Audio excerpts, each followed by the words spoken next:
रीवा जिले में विद्युत विभाग के आउटसोर्स कर्मचारियों द्वारा धरना किया जा रहा है। उनका कहना है कि उनको नियमों के विरुद्ध विद्युत विभाग से हटाए जाने पर उचित कार्रवाई न होने को लेकर उन्होंने 10 फरवरी को सुबह 11:30 बजे से अनशन पर बैठने का निर्णय लिया है। आउटसोर्स कर्मचारी मनोज कुमार वर्मा से बात करने पर उन्होंने बताया कि धरने पर बैठने का कारण 26 जून को उन्हें ब्लैक लिस्ट कर बिना किसी नियम पालन के बाहर कर दिया गया। उन्होंने कहा कि लगातार 8 महीने विभिन्न कार्यालयों में भटकने के बाद भी जब कोई कार्यवाही नहीं की गई तो काफी समय इंतजार करने पर हमने एक आवेदन देकर 10 फरवरी को आमरण अनशन में बैठने का फैसला लिया है। उन्होंने बताया कि यहाँ कई कर्मचारी 10 से 15 सालों से काम कर रहे हैं और इन्हें अक्टूबर 2024 में आउटसोर्स में शामिल किया गया, जिसमें से झूठे आरोप लगाकर ब्लैक लिस्ट कर बाहर कर दिया गया और वजह बताई गई कि नई भर्तियां करनी है।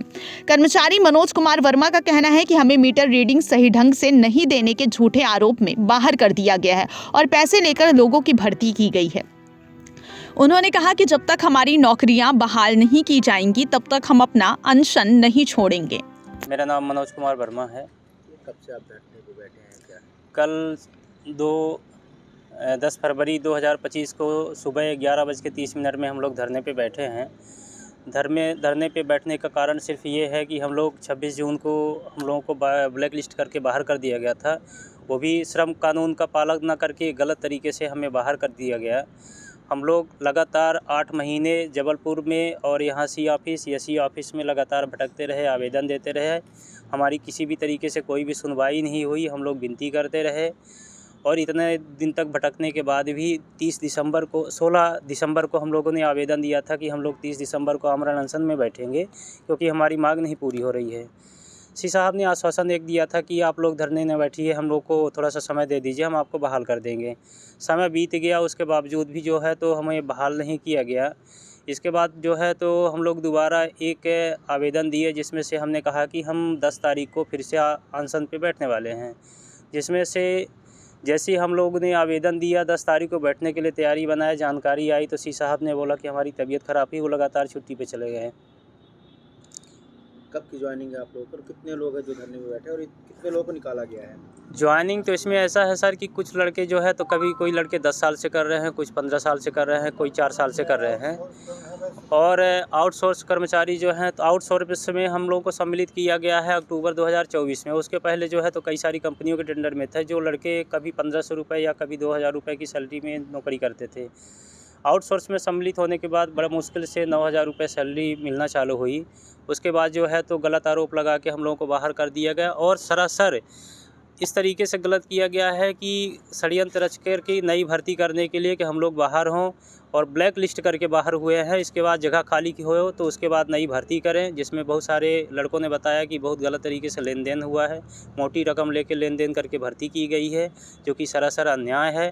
हम लोग जो है तो हम लोगों के ऊपर जो आरोप लगाया गया कि मीटर की ये लोग साफ फ़ोटो नहीं भेजते थे।